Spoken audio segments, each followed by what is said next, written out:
BBC News at midday. Police have confirmed that 2 teenage boys died in a car crash before a riot started in Cardiff overnight. Dozens of people gathered on the streets in Ely. Cars were set on fire and objects and fireworks were thrown.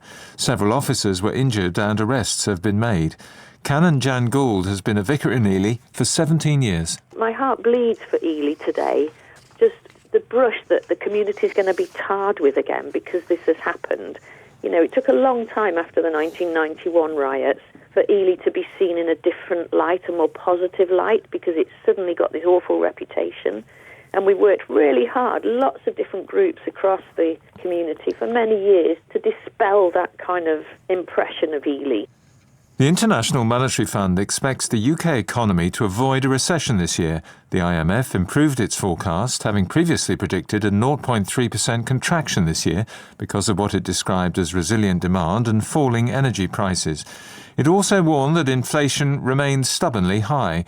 The Chancellor Jeremy Hunt said the forecasts were encouraging. Today, the IMF's assessment shows that we are on the right track. Their report forecasts growth of 0.4% in 2023. That's even higher than the Bank of England's forecast published last week for 0.25% growth. These forecasts demonstrate that we're on the right path, but the job is not done yet.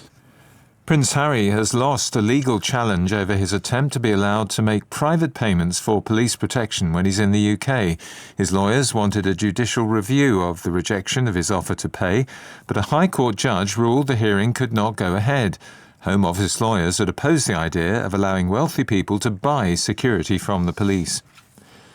Police divers have started searching a reservoir in Portugal as part of the investigation into the disappearance of Madeleine McCann.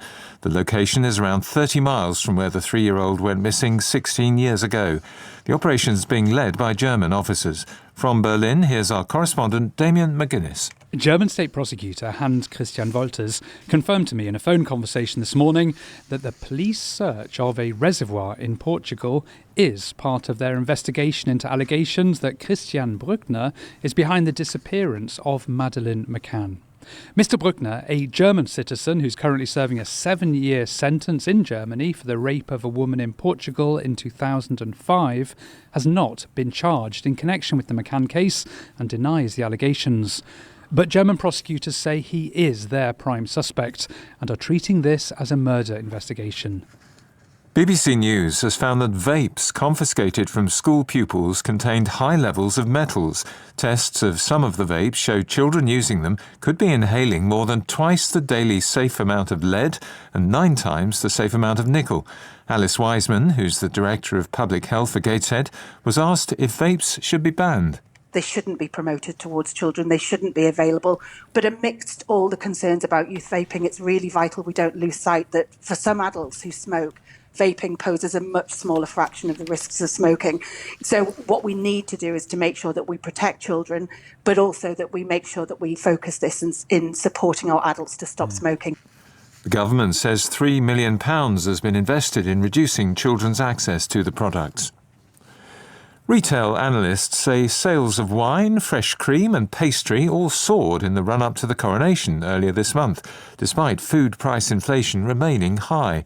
The research company Kantar says the rate at which grocery prices are rising eased slightly in May, but increases in food costs remained above 17% compared with the year before. BBC News.